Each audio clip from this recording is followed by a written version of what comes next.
ഇവന്റെ അമ്മായിയും ഒക്കെ ജനാധിപത്യത്തിന്റെ ആൾക്കാരാണെന്നാണ് ഇവിടത്തെ മനോരമയും മാതൃഭൂമിയും കൈരളിയും ദേശാഭിമാനിയും ഒക്കെ പറയുന്നത്. ഇനിയും നിങ്ങൾ അവരെയാണോ വിശ്വസിക്കുന്നത്? ബി.ജെ.പിയിൽ ചേർന്നു എന്നതിന്റെ പേരിൽ മാത്രം ഒരു ചെറുപ്പക്കാരനെ പച്ചയ്ക്ക് കുത്തി നിർത്തി കത്തിച്ചിട്ടുണ്ട് ടി.എം.സിക്കാർ. ആ രീതിയിലാണ് ജനാധിപത്യം മമതയുടെ ടീം അവിടെ പുലർത്തിക്കൊണ്ടിരുന്നത്.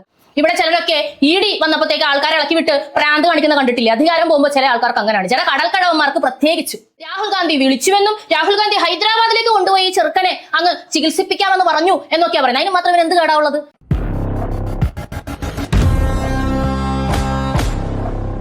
ഇന്ന് എനിക്ക് പേഴ്സണലി ഭയങ്കര സന്തോഷം തോന്നിയ ഒരു വാർത്തയാണ് കേട്ടോ നിങ്ങളോട് പങ്കുവയ്ക്കാനുള്ളത്. ബംഗാളില് മമതാ ബാനർജിനെയും ടീമിനെ ഓടിച്ചിട്ട് അടിക്കാണ് ആൾക്കാർ.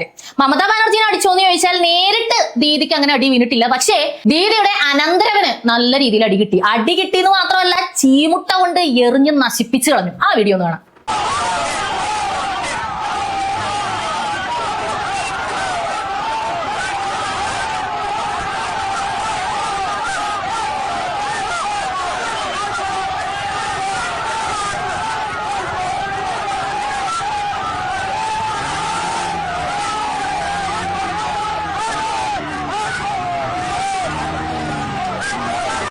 കണ്ടല്ലോ, ഭയങ്കരമായിട്ട് ആളുകൾ ആക്രോശിച്ചുകൊണ്ട് അടിക്കുകയാണ് ഈ മനുഷ്യനെ.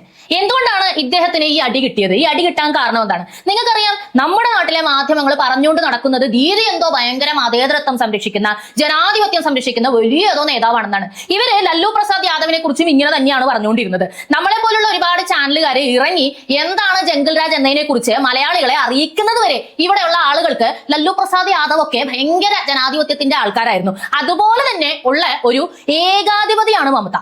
മമതയുടെ ഭരണകാലത്ത് 15 വർഷമായി ബംഗാൾ ജനത അനുഭവിച്ചിരുന്നത് നിസ്സാരപ്പെട്ട കാര്യങ്ങളൊന്നുമല്ല. അതുകൊണ്ട് തന്നെയാണ് ഇപ്പോൾ അവർ തോറ്റിറങ്ങിയതിനു ശേഷം വളഞ്ഞിട്ട ആൾക്കാർ ഇമ്മാതിരി അടിയടിക്കുന്നത്. അഭിഷേക് ബാനർജി സത്യത്തിൽ ഈ അടി കിട്ടാൻ യോഗ്യനാണോ? യോഗ്യനാണ്. ടി.എം.സിയുടെ ഭരണകാലത്ത് ജനങ്ങൾ എങ്ങനെയൊക്കെയാണ് ബാധിക്കപ്പെട്ടത് എന്നതിന്റെ ചുരുക്കമായൊരു വിവരണം നോക്കി ഞാൻ പറഞ്ഞുതരാം. ഓരോ പ്രധാന തെരഞ്ഞെടുപ്പ് ഫലപ്രഖ്യാപനത്തിന് ശേഷവും പ്രതിപക്ഷ പാർട്ടി പ്രവർത്തകർക്ക് നേരെ വ്യാപകമായ ആക്രമണങ്ങൾ നടന്നു. ബോംബേറ്, വീടുകൾക്ക് തീയിടൽ, പാർട്ടി ഓഫീസുകൾ തകർക്കൽ എന്നിവ സാധാരണമായിരുന്നു. അതായത് ഓരോ തെരഞ്ഞെടുപ്പിന് ശേഷവും ടി.എം.സി അല്ലാതെ മറ്റൊരു പാർട്ടി അവിടെ വളരാനായിട്ട് ഇവർ സമ്മതിക്കില്ലായിരുന്നു. അത് കോൺഗ്രസ്സുകാരായാലും കമ്മ്യൂണിസ്റ്റുകാരായാലും ബി.ജെ.പിക്കാരായാലും ഭയങ്കരമായിട്ട് ഇവർ ആക്രമിക്കുമായിരുന്നു. കൈ പോയവരുണ്ട്, കാല് പോയവരുണ്ട്, തല പോയവരുണ്ട്. ബി.ജെ.പിയിൽ ചേർന്നു എന്നതിന്റെ പേരിൽ മാത്രം ഒരു ചെറുപ്പക്കാരനെ പച്ചയ്ക്ക് കുത്തി നിർത്തി കത്തിച്ചിട്ടുണ്ട് ടി.എം.സിക്കാർ. ആ രീതിയിലാണ് ജനാധിപത്യം മമതയുടെ ടീം അവിടെ പുലർത്തിക്കൊണ്ടിരുന്നത്. അടുത്തത് വായിക്കാം. ശാരീരിക ആക്രമണങ്ങളും കൊലപാതകങ്ങളും. ബി.ജെ.പി, CPM, കോൺഗ്രസ് തുടങ്ങിയ പ്രതിപക്ഷ പാർട്ടികളിലെ പ്രാദേശിക നേതാക്കളും പ്രവർത്തകരും ക്രൂരമായി കൊല ചെയ്യപ്പെടുകയോ മർദ്ദനത്തിന് ഇരയാവുകയോ ചെയ്തു. പലരെയും ബോംബെറിഞ്ഞും വെടിവെച്ചുമാണ് കൊലപ്പെടുത്തിയത്. ഞാൻ ഈ പറഞ്ഞ സംഭവങ്ങൾ തന്നെ വലിയ രീതിയിൽ മറ്റൊരു പാർട്ടിയിലും ആൾക്കാർക്ക് പ്രവർത്തിക്കാൻ പാടില്ല, അവർക്ക് വേണ്ടി വോട്ട് പിടിക്കാൻ പാടില്ല. ഇനി സാധാരണ ജനങ്ങളാണെങ്കിൽ അവർ വോട്ട് ചെയ്യാനും പാടില്ല.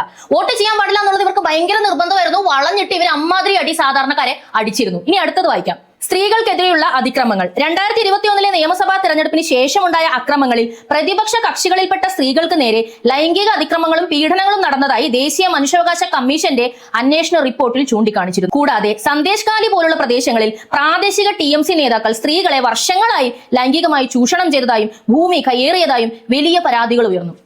സ്ത്രീകൾക്കെതിരെയുള്ള പീഡനങ്ങൾ, അതായത് ടി.എം.സിയിൽ അല്ലാതെ വേറെ ഏതെങ്കിലും പാർട്ടിയിൽ സ്ത്രീകൾ പ്രവർത്തിക്കുകയാണെങ്കിൽ അവരെ റേപ്പ് ചെയ്യുമായിരുന്നു. ഈ സന്ദേശ് വാലി എന്ന് പറയുന്ന സ്ഥലത്ത് എന്താ പറയുക, ഒരു ടി.എം.സി നേതാവ് വിളിച്ചു കഴിഞ്ഞാൽ അവിടുത്തെ സ്ത്രീകൾ പോയിരിക്കണം. എന്നിട്ട് അയാൾക്ക് തോന്നുമ്പോൾ അയാൾ വിടും അത്രേ.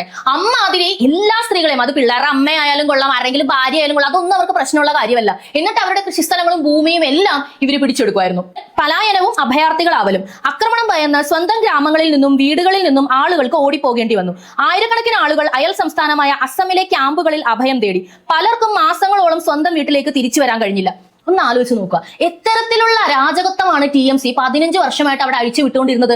ഇവിടുത്തെ മാധ്യമങ്ങള് ദീദി എന്നും പറഞ്ഞ് പ്രശംസിക്കുന്ന മമതയുടെ ഭരണകാലത്തെ പറ്റിയാണ് ഞാനിപ്പോൾ വായിക്കുന്നത്. അടുത്തത് വായിക്കാം. സാമ്പത്തിക ഉപരോധവും തൊഴിൽ നിഷേധവും. പ്രതിപക്ഷത്തിന് വോട്ട് ചെയ്ത ഗ്രാമീണരുടെ തൊഴിൽ കാർഡുകൾ, തൊഴിലുറപ്പ് പദ്ധതി പോലുള്ളവ പിടിച്ചെടുക്കുക, അവരുടെ കടകൾ തുറക്കാൻ അനുവദിക്കാതിരിക്കുക, കൃഷിഭൂമി കയ്യേറുക തുടങ്ങിയ സാമ്പത്തിക അതിക്രമങ്ങളും റിപ്പോർട്ട് ചെയ്യപ്പെട്ടു. ഇതാണ് ജനാധിപത്യം. ഇതാണ് ഇവിടുത്തെ മാധ്യമങ്ങൾ പറയുന്ന മമതയുടെ ജനാധിപത്യം, മമതയുടെ മതേതരത്വം. അവർക്കെതിരെ നിൽക്കുന്ന എല്ലാവരെയും ജീവിക്കാൻ അനുവദിക്കാത്ത രീതിയിൽ കൊന്നും കൊലവിളിച്ചും ആണ് 15 വർഷം അവരവിടെ ഭരിച്ചിരുന്നത്. എന്നിട്ട് ഇങ്ങനത്തെ ആൾക്കാർ ഭരണത്തിൽ നിന്ന് ഇറങ്ങി കഴിയുമ്പോൾ ആൾക്കാർ ചീമുട്ട എറിഞ്ഞാണോ സ്വീകരിക്കുക? അങ്ങനെ തന്നെ അല്ലേ ചെയ്യേണ്ടത്? നിങ്ങളൊന്ന് ആലോചിച്ച് നോക്കുക. ജനരോഷം എന്ന് പറയുന്ന സംഗതി വാലിഡ് ആയിട്ടുള്ള ഒരു സംഗതിയല്ലേ? എത്ര പേര് ഇതുമായിട്ട് ബാധിക്കപ്പെട്ടു, എത്ര പേര് ഇതിന്റെ വരും വരായികൾ അനുഭവിച്ചു എന്നൊന്ന് വായിക്കട്ടെ. മരണങ്ങൾ 2021 നിയമസഭാ തെരഞ്ഞെടുപ്പിന് ശേഷമുള്ള അക്രമങ്ങളിൽ മാത്രം കുറഞ്ഞത് 29 മുതൽ 40 വരെ കൊലപാതകങ്ങൾ നടന്നതായി ദേശീയ മനുഷ്യാവകാശ കമ്മീഷനും CBIയും സ്ഥിരീകരിച്ചിട്ടുണ്ട്. എന്നാൽ തങ്ങളുടെ 100-ലധികം പ്രവർത്തകർ കൊല്ലപ്പെട്ടതായി BJPയും ആരോപിക്കുന്നു. 2018, 2023 വർഷങ്ങളിലെ പഞ്ചായത്ത് തെരഞ്ഞെടുപ്പുകളിലും 40-ലധികം ആളുകൾ കൊല്ലപ്പെട്ടു. ആക്രമിക്കപ്പെട്ട സംഭവങ്ങൾ ഇൻഡിപെൻഡന്റ് കോൺഫ്ലിക്ട് മോണിറ്ററായ ACLED പ്രകാരം പശ്ചിമ ബംഗാളിലെ തെരഞ്ഞെടുപ്പ് അക്രമങ്ങളിൽ 64%-ലധികം സംഭവങ്ങളിലും TMC പ്രവർത്തകരുടെ പങ്കാളിത്തം രേഖപ്പെടുത്തിയിട്ടുണ്ട്. 2016 172 അക്രമ സംഭവങ്ങൾ 2021 ആയപ്പോഴേക്കും 278 വർദ്ധിച്ചു. അഭയാർത്ഥികളായവർ 2021 അക്രമങ്ങൾക്ക് ശേഷം ഏകദേശം 20,000-ലധികം ആളുകൾ വീട് വിട്ട് ഒളിവിലോ ക്യാമ്പുകളിലോ പോകേണ്ടി വന്നതായി വിവിധ മനുഷ്യാവകാശ സംഘടനകൾ റിപ്പോർട്ട് ചെയ്തു.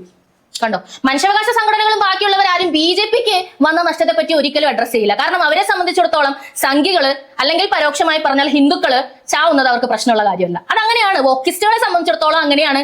ഈ മനുഷ്യാവകാശ കമ്മീഷനിലൊക്കെ ഇരിക്കുന്ന ഒരുപാട് പേര് അങ്ങനെയാണ്. അപ്പൊ അതുകൊണ്ട് അവരത് മൈൻഡ് ചെയ്യില്ല. അവരുടെ കണക്ക് വെച്ച് നോക്കിയാൽ ഏകദേശം 100-ലധികം വ്യക്തികളെ 2021 തെരഞ്ഞെടുപ്പിന് ശേഷം മാത്രം കൊന്നിട്ടുണ്ട്.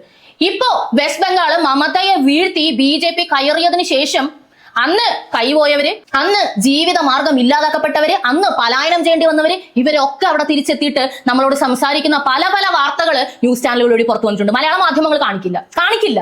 ഇത്രയും നാളും TMC അവിടെ കാണിച്ചുകൊണ്ടിരുന്ന ഒരക്രമത്തെ പറ്റിയിട്ടുള്ള വാർത്ത നിങ്ങൾ കണ്ടിട്ടുണ്ടോ? കാണിക്കില്ല. അവർക്കത് കൃത്യമായിട്ടുള്ള ഒരു അജണ്ടയാണ്. BJP എന്ത് ചെയ്യുന്നു എന്ന് മാത്രമേ അവർ നിങ്ങളെ കാണിക്കൂ. എന്താണ് കാര്യം എന്നറിയാമോ? BJP അധികാരത്തിൽ വരാൻ പാടില്ല. ബാക്കിയുള്ളവർ എന്ത് ചെയ്താലും, കൊന്നു കത്തിച്ചാലും, എന്ത് ജനാധിപത്യം ഇവിടെ നശിക്കപ്പെട്ടാലും അവർക്കൊരു പ്രശ്നമില്ല. ഈ അഭിഷേക് ബാനർജിയുടെ പ്രതികരണം കാണണോ ഈ സംഭവത്തിന് ശേഷം? എന്താണ് സംഭവിച്ചതെന്ന് ആൾക്കാർ ചോദിച്ചപ്പോ ഇവന്റെ പ്രതികരണം കണ്ടു. आपने सब कुछ देखा है ना. एक सवाल आप 10 बार पूछेंगे, पूरा रिकॉर्डेड है. आप ईटा मारा है, अंडा फेंका है, पत्थरबाजी किया है, ये क्या है जरा बताइए. കണ്ടോ, നിങ്ങൾ കണ്ടില്ല എന്തുവാ സംഭവിച്ചെന്നുള്ളത്? അത്രേ ഉള്ളൂ എന്നാണോ പറഞ്ഞത്? വീണ്ടും എന്തിനാണ് ചോദിക്കുന്നത്? ഇപ്പോഴും വീറും ഭാഷയൊന്നും കുറഞ്ഞിട്ടൊന്നുമില്ല. ഇത്തവണ സുവേന്ദു അധികാരി ജയിച്ച ആ ഒരു തെരഞ്ഞെടുപ്പിൽ തന്നെ നിങ്ങൾ നോക്കുവാണെന്നുണ്ടെങ്കിൽ അവൻ പബ്ലിക് ആയിട്ടാണ് ആൾക്കാരെ അങ്ങ് ഭീഷണിപ്പെടുത്തുന്നത്. ഞാൻ ആ വീഡിയോ കാണിച്ചു തരാം. 7 তারিখ 12টার পরে কোন জল্লাদের কত ক্ষমতা আর কার দিল্লির বাবা কাকে বাঁচাতে আসে আমি 4 তারিখ দেখব. അതെ, പറയുന്നത് ഇത്രയേ ഉള്ളൂ. തെരഞ്ഞെടുപ്പിന് ശേഷം ഡൽഹിയിൽ നിന്ന് ഏത് തന്ത വന്ന് നിന്നെയൊക്കെ രക്ഷിക്കുമെന്നുള്ളത് ഞങ്ങൾക്ക് കാണണമെന്ന്. മറ്റൊന്നുകൂടി അവൻ പറഞ്ഞായിരുന്നു. എന്താണ്? ഞാൻ ഇവിടെ വലിയ ക്രിമറ്റോറിയം, അതായത് വലിയൊരു ശ്മശാനം റെഡിയാക്കാൻ പറഞ്ഞിട്ടുണ്ടെന്ന്. BJPക്ക് വോട്ട് ചെയ്ത ആൾക്കാരെ മുഴുവനും അതിനകത്തിട്ട് അങ്ങ് തീർക്കാൻ വേണ്ടി പച്ചയ്ക്ക് പറയുവാണ്, പച്ചയ്ക്ക് പ്രസംഗിക്കുവാണ്. ഇവന്റെ അമ്മായിയൊക്കെ ജനാധിപത്യത്തിന്റെ ആൾക്കാരാണെന്നാണ് ഇവിടത്തെ മനോരമയും മാതൃഭൂമിയും കൈരളിയും ദേശാഭിമാനിയും ഒക്കെ പറയുന്നത്. ഇനിയും നിങ്ങൾ അവരെയാണോ വിശ്വസിക്കുന്നത്? എനിക്കറിയാൻ പാടാത്തോണ്ട് ചോദിക്കുക. ഇത് മാത്രമല്ല, വേറൊരു ബാനർജിക്കും ഇതുപോലെ കല്ലുകൊണ്ട് അടികൊണ്ട് വീണ ഒരു സിറ്റുവേഷൻ ഉണ്ടായിട്ടുണ്ട്. മമതാ ബാനർജി ഭയങ്കരമായിട്ട് തുള്ളിക്കൊണ്ടാണ് വരുന്നത്. തുള്ളിക്കൊണ്ട് വന്ന് അങ്ങ് ഈ അഭിഷേക് ബാനർജി അഡ്മിറ്റ് ആയ ഹോസ്പിറ്റലിൽ ചെന്നിട്ട് ബഹളം വെച്ചു. എന്തിനാ ബഹളം വെച്ചെന്നറിയാമോ? ചീമുട്ട കൊണ്ട് എറിഞ്ഞു, 2 അടി കിട്ടിയെന്നല്ലാണ്ട് കാര്യമായിട്ടുള്ള കുഴപ്പമൊന്നും ആ ചെറുക്കന് പറ്റിയിട്ടില്ല. അതുകൊണ്ട് അവരങ്ങനെ അങ്ങ് റിപ്പോർട്ടിൽ എഴുതി. അതിനാണ് ബഹളം വെച്ചത്. എന്തും പറഞ്ഞ് അങ്ങനെയൊന്നും എഴുതാൻ പാടില്ല. അവരെ അങ്ങ് അവശനാക്കി എന്ന് പറയണം. എന്നാലല്ലേ അതും പറഞ്ഞ് BJPക്കാരനെ അതാക്കി ഇതാക്കി എന്നും പറഞ്ഞുകൊണ്ട് അടുത്ത രാഷ്ട്രീയ കളി കളിക്കാൻ പറ്റുള്ളൂ. തലയ്ക്ക് വെളിയില്ലാത്താണെന്ന് ഞാൻ പ്രത്യേകം പറയേണ്ട ആവശ്യമില്ലല്ലോ. അധികാരം കയ്യിൽ നിന്ന് പോയതോടുകൂടി പ്രാന്തായി. ഇവിടെ ചിലരൊക്കെ ED വന്നപ്പോഴത്തേക്ക് ആൾക്കാരെ ഇളക്കി വിട്ട് പ്രാന്ത് കാണിക്കുന്ന കണ്ടിട്ടില്ലേ? അധികാരം പോകുമ്പോൾ ചില ആൾക്കാർക്ക് അങ്ങനെയാണ്, ചില കടൽക്കടവന്മാർക്ക് പ്രത്യേകിച്ച്. അതിലൊരാളാണ് മമതാ ബാനർജി. രാഹുൽ ഗാന്ധി വിളിച്ചുവെന്നും രാഹുൽ ഗാന്ധി ഹൈദരാബാദിലേക്ക് കൊണ്ടുപോയി ചെറുക്കനെ അങ്ങ് ചികിത്സിപ്പിക്കാമെന്ന് പറഞ്ഞു എന്നൊക്കെയാ പറയുന്നത്. അതിന് മാത്രമേ എന്ത് കേടാവുള്ളത്? ഇപ്പൊ മാധ്യമപ്രവർത്തകരോട് നടന്ന് ഒച്ചപ്പാടുണ്ടാക്കുന്നത് നിങ്ങൾ കണ്ടില്ല. അവൻ എന്തെങ്കിലും കേടുണ്ടോ? എന്തിനാ ആശുപത്രിയിൽ അഡ്മിറ്റ് ആവുന്നത്? 2 മുട്ടയടി കിട്ടിയനോ? അപ്പൊ കൈ പോയവര്, കാല് പോയവര്, ബലാത്സംഗം ചെയ്യപ്പെട്ടവര്, പച്ചയ്ക്ക് കത്തിക്കപ്പെട്ടവര്, ശരിക്കും പറഞ്ഞാൽ ഇവനോട് എങ്ങനെയാണ് പ്രതികരിക്കേണ്ടത്? ഇത് കിട്ടിയാ മതിയോ? നിങ്ങളൊന്ന് പറഞ്ഞേ, ഇത് കിട്ടിയാ മതിയോ? ഇന്ന് സുവേന്ദു അധികാരി പറയുന്നുണ്ട് ഞാൻ ഹിന്ദുക്കൾക്ക് വേണ്ടിയാണ് ഭരിക്കുന്നത്. അപ്പൊ ഇവിടെ ഭയങ്കര അയ്യോ സുവേന്ദു അധികാരി ഇവിടെ വർഗീയം പറഞ്ഞ രംഗത്ത് വന്നു. TMC ഏതെന്നൊന്നും നിങ്ങൾക്ക് മിണ്ടണ്ടായിരുന്നല്ലോ. ഇത്രയും നാള് ആളുകൾ ഇവിടെ അനുഭവിച്ചുകൊണ്ടിരുന്നപ്പോ നിങ്ങൾ കമാന്നൊരക്ഷരം മിണ്ടിയില്ലല്ലോ. ഇനിയിപ്പോ നിങ്ങളും അനുഭവിച്ചു. അതല്ലാതെ വേറെ എന്താ പറയാൻ അല്ലേ? തുടർന്ന് കാണുക പോളി ന്യൂസ്.